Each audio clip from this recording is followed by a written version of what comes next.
what is the #1 single trick that's going to make the biggest difference in taking a beginner animation to the next level? That's what I was asking Satomi, one of our most skilled animators. A lot of people send her their animations, some wanting to join our show, others looking for advice on how to improve. She saw a pattern in those animations that kept coming up with each one she saw. The answer she gave me is what I'm making this first chapter all about. My name is Michael Huang, and thank you for joining me in this graphy. The animation you just saw uses the techniques you're about to learn, and they're what this first chapter is all about. This graphy is made with the assumption that you can use Adobe Animate at a basic level. You know the layout of the program, you can create symbols, and you know what tweens do, just things you can learn from the manual. But if not, that's still okay because it should still be possible to follow along. Let's go. Now, the way this chapter is going to go is that instead of me giving you a million rules to remember from the start, we're going to sketch out a not so perfect animation, and then I'll give you a set of tips to take it to a much more impressive animation. First, you're going to make sure you have the standard BFDI assets file by going to bfdi.tv/assets, which has all the original BFDI character art and a lot of outdated art from episode 1. It's basically unchanged since we uploaded it in 2012. Now, if we go over to the library, we're going to see 4 folders, and the one we care about is body parts. And that's what has all the character bodies, the arms, the legs, the eyes, and the mouths. Now, everything we're about to do, you can definitely do with, for example, blocky body. You can totally use these assets here, but for just this graphy, I've made a grandfather clock asset, which you can also download from the same webpage, but you really don't need it to follow along, it's just here to look cool. Now, we're going to start by making a layer for each of the body parts that we're putting on the stage, so that each symbol has its own layer. And that's because if you're using tweens, which we definitely are, you're going to want each layer to have one symbol. Or Animate's going to give you this, or it'll put a tween 1 in your library and generally not do what you want. So 1 layer per symbol. Now, usually my way of ordering the layers is to put the face, which is the eyes and the mouth, on layers which are right above the body, and the legs go underneath. Then the arm that's closer to the camera goes at the very top, so it's in front of the body, and then the arm that's behind goes in the back. And that's just the way that I usually set it up. Now, each symbol that's on the stage has its own transformation point, and you can drag that point to anywhere that's on or off of the symbol. That's the location that the symbol rotates around when you're tweening it, which makes a pretty big difference in the motion that it makes. So when you're placing the arms and the legs, drag the transformation point to the base of the limb. Or, pro tip, you can double click it to reset it to the registration point, which is the plus-shaped location that it gave the symbol when it first created it. So the same with the legs, double click and double click. Now we can actually play with these as if they're real limbs, and like this is a real shoulder that's attached to my body. Similarly, these here are real limbs. And we could drag the bottom edge of this to skew it, like that. Similarly with this.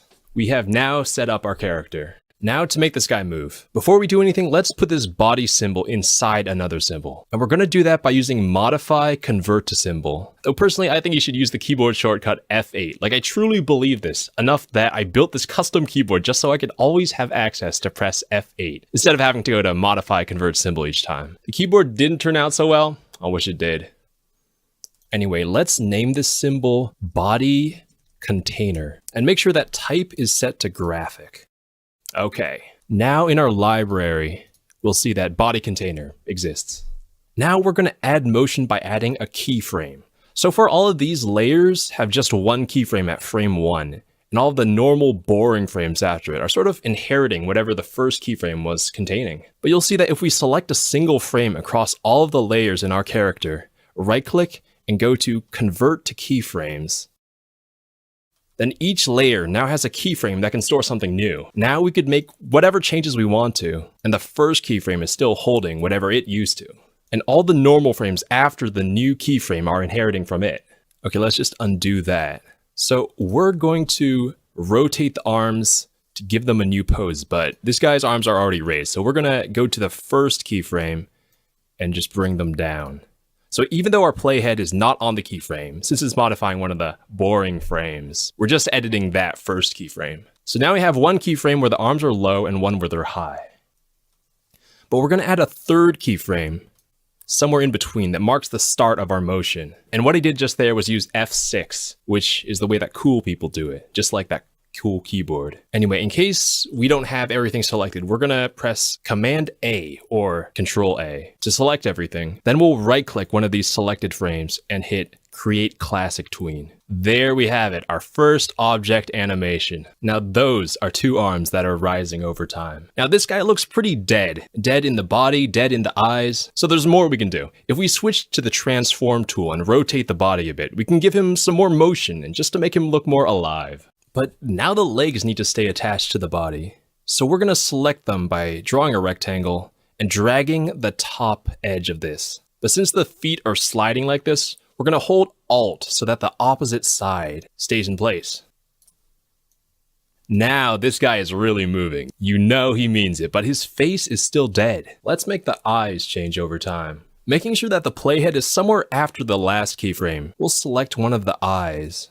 Go to the Properties panel and find the button Swap Symbol. Now we've got a whole bunch of eyes to choose from, and we're gonna choose one of the surprised eyes.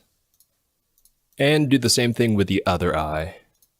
Lastly, we're going to move the playhead to the start of the tween, so to this keyframe. And similarly, use Swap Symbol to change these eyes to eye closed 2. Now look at this. Congratulations, you've made your first object show animation. Or your second, or your third, or fourth. Now what we're going to do is make this guy's movements look so much cooler. We have a basic animation, but what is it that's so unnatural about it? Let's go back to our story about Satomi, our lead animator. What pattern did she see in those beginner animations that fans sent in? The single thing that they could benefit from is easing. Easing is an essential tool that's useful for two reasons. It matches the real-life physics, and it makes it possible to use a certain trick we'll learn about later in this chapter. But about the physics. Think of a car's speedometer. As a car goes from stationary to 60 miles per hour, its speed gradually changes. That is to say, before a stationary object can be fast, it has to start slow and get there over time. If this speedometer were to suddenly snap to 0, something's gone very wrong, and you should probably call an ambulance and maybe a few other organizations. In other words, with animation, you probably already know that you need to continuously move something a little bit each frame from point A to point B. But if you want it to actually look smooth, the speed that it moves also has to be continuous. So if you want something to move smoothly, it can't just switch from stationary to moving. And if it's slow, it can't instantly move fast. And if it's moving in one direction, it can't instantly change directions. So smoothness requires speed to change gradually over time. But smooth is only one of the ways motion can be. If everything is smooth, that's not realistic either.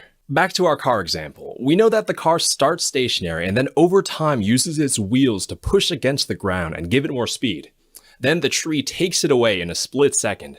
All the way up until the moment it makes contact with the tree, the car's speed is increasing over time. We can even see that the way the speed changes over time says a lot about its physical properties. You'll find that almost every natural motion changes in speed over time based on the forces that caused it. The more hints you can give the viewer about the weight, the shape, the softness, or whatever, the more real you can make an animation feel. And in an artistic way, varying up slow and fast movements just makes things look more interesting. Back into the animation world again. In traditional animation, a motion that starts slow and ends fast is called a slow in. And in the digital age, ease in. And the other way around too. So fast to slow is called a slow out or ease out. Now, this is in no way a rule, but almost every natural motion that doesn't get interrupted by a collision is going to ease in and then ease out in some way or another. I guess it's just natural. All forces come to an end eventually. Now that we know what easing is, back to our animation. First, let's go to the frame where our tween starts, select all, and then switch the Properties panel to Frame. Now, this is the tweening panel, and this is the section that we care about. Right now it says Classic Ease 0, which means constant speed all the way through. What we want is for our character to start slow and end slow, which means we want an ease in out. Animate gives us a whole collection of ease in outs to choose from, but we're gonna go with cubic, which is a good middle ground between smooth and snappy. We'll just double click this and already it looks so much better.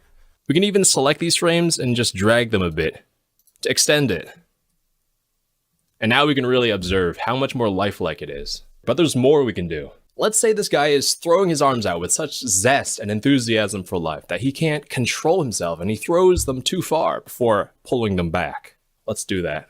We'll just select another frame across all of our character's layers and convert to keyframes. Now we're going to go back and make this original movement even more extreme. So he's raising his arms higher, and he's leaning back further. We might even move him up, and now you can see the legs are not attached anymore. So while holding Alt, the legs should be stretched and skewed to match. Now we'll select all, create classic tween, and then change this to a cubic ease in out as well. Boom, now it looks more natural. And the best part about tweens is that you can change the positions of the endpoints, you can change the timing, and they'll recalculate so that they're always smooth. And to finish it off, we can use the same technique to add a lead-in motion, just to give the viewer some extra time to perceive what's about to happen. Let's just select these frames and move them over a little bit to make room for a new keyframe. So this new keyframe is our new starting point to our motion, and the second keyframe we're going to make a little bit in the opposite direction, so leaning forward a bit and with the arms lowered. We're going to do the same thing to add a classic tween that has the cubic ease in out. And there we have it. And that is a reliable template for making a motion look a little more dressed up. Now that looks more natural, but I'm noticing the feet are actually shifting around a bit. And that's once again because of this thing. So I'm going to move this down to the bottom corner.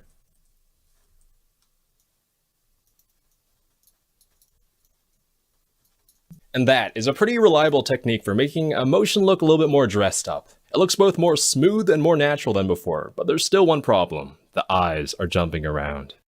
Where this problem lies is that making a tween end with a different symbol than it started with causes all the normal frames in between to just inherit the first one, even when it's moving slow at the end. So these eyes are suddenly changing or popping at the point in time where they're moving the slowest, or it's the most noticeable. What we want to do is hide this change when it's moving the fastest, and this is a technique that people who use Adobe Animate or Flash have been doing for years, and this is the secret trick that I mentioned earlier. So we're going to find the part of this tween where it moves the fastest, and what we could tell from the tweening graph is that the exact middle point is the part where the derivative is the highest, to use a word from calculus. That's why we'll find the middle point and make a keyframe that's one frame after. So if this is the middle, we're going to put a keyframe here. Making sure the properties panel is switched to object, we'll use swap symbol and change this eye to what it's supposed to be at the end, which is the surprised eye. We'll do the same thing with the other eye, so create keyframe and swap with a surprised eye.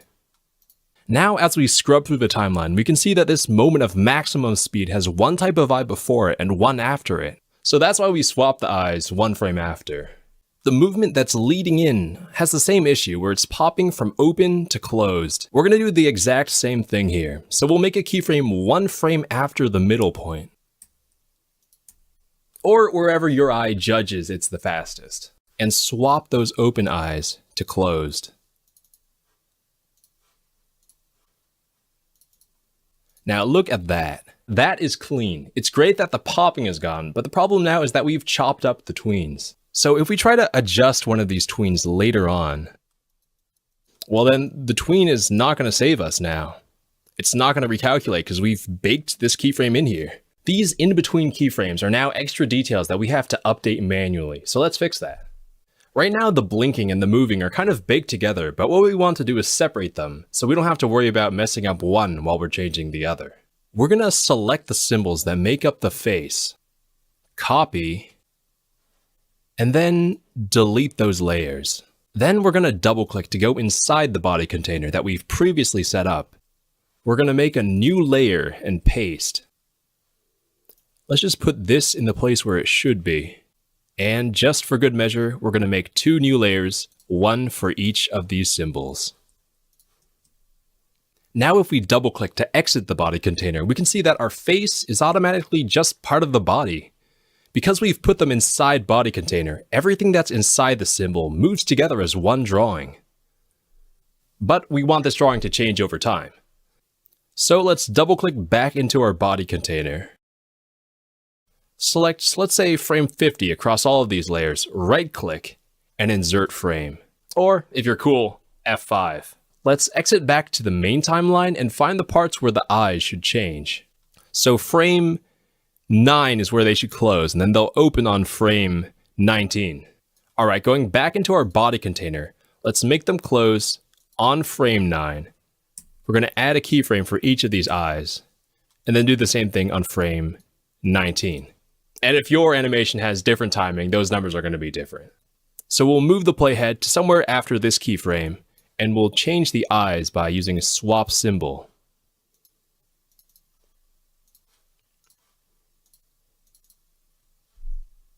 And then the same thing to make these eyes the surprised eyes. So, according to this timeline, the frames are going to close on frame 9 and then open on frame 19. So let's exit back out and watch our animation.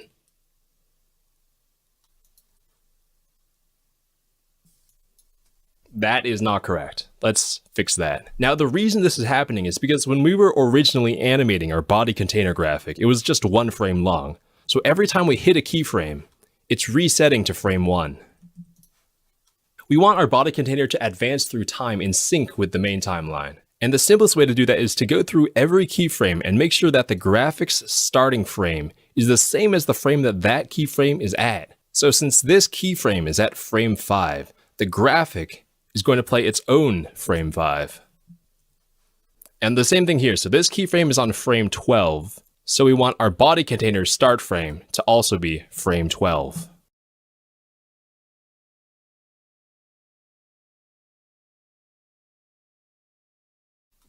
There we go, we fixed it.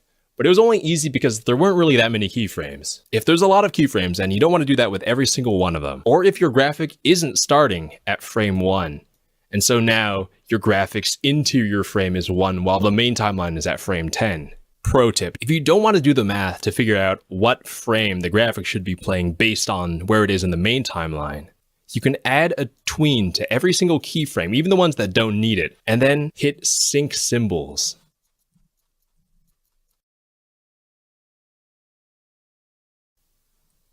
And then you're going to remove the tweens afterward.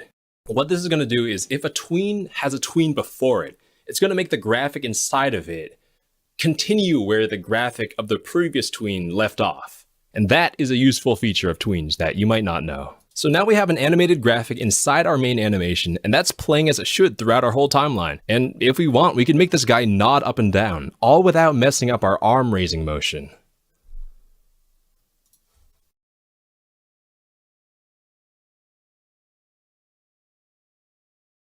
Beautiful. Like you.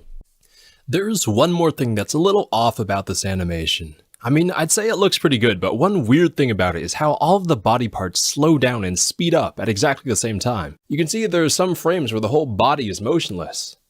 I mean, it works, but it's a little dry. The next trick you can add to your tool belt is staggering. When you have an object or a character that's moving, you can have parts of it move a little before or a little after the rest of it, as a way of telling the audience this is attached, but kind of flopping around. Once again, the more hints you can give the audience about the construction of an object, the closer to realism you can get.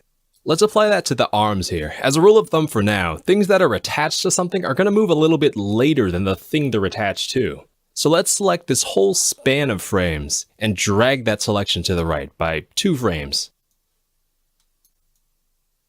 And already you can see how it's a little bit more alive, with the motion of the arms sort of filling in the part where the rest of the body is stationary. The problem is now they're sliding around on the body, sort of breaking the illusion that this is a real shoulder. So let's do the same thing we did with the face. We're going to go to the start, select the 2 arms, copy, and delete these layers. Then we're going to double click down into our body container, make a new layer, and paste. We're going to drag these guys into place and then deselect them. Then we'll select the right arm, use Command X or Control X to cut, make a new layer to go in the back, and then use Command Shift V or Control Shift V to paste it in the same place behind everything. Now that we have our arms in place on each layer, we're going to replicate the timing of our outside motion by double-clicking back out onto our main timeline, moving our playhead to each frame, then going back inside, and then making keyframes at those same frames. So here we are at a keyframe on frame 12. We'll make a keyframe at the same point in time. So all we've done is recreate the keyframes from the main timeline just now inside our body container. Now to recreate the same arm motions from earlier. This first keyframe is the beginning of our motion, so it stays the same. And then there's our lead in. And then our big motion upward, and then the recoil. And then we just add the same tweens as before. So we'll select just the span of keyframes, hit Create Classic Tween, and then choose the same ease in out cubic as before.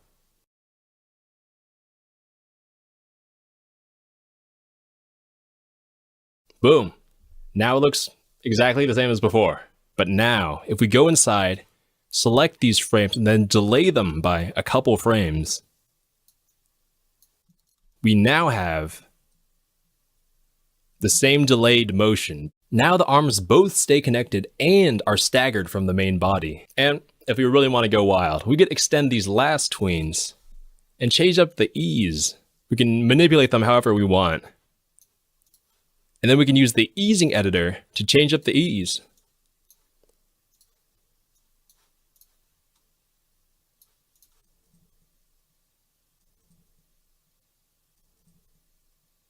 And that's an example of staggering. Seriously, congratulations on making this first object animation. Though, I will say the combination of motions we just made goes a little overboard. It's not always going to be appropriate to add an anticipation and an overshoot.